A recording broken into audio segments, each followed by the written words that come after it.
Hey there! Welcome to today's video where we tackle a common problem that many developers face when working on a Blazor project. The issue at hand revolves around declaring a variable and not being able to use it immediately after.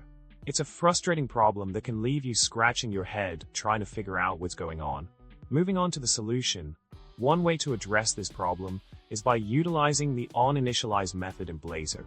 By moving the logic for initializing and assigning values to this method, you can ensure that the variable is properly initialized before attempting to use it. This approach helps to eliminate the issue of the variable not existing in the current context, providing a smooth and error-free execution of your code.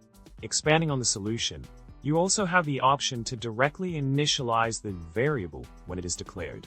By assigning the initial value to the variable right at the declaration, you can bypass any issues related to the variable not being recognized in the current context. This straightforward approach streamlines your code and ensures that the variable is ready for use without encountering any hiccups along the way. In summary, we've covered a common problem faced by developers in Blazor projects where variables are declared but not recognized in the current context. The solution involves utilizing the OnInitialized method or directly initializing the variable when declared to ensure smooth execution of your code. I hope this video was helpful in addressing this issue.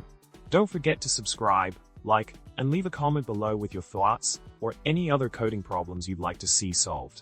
Happy coding!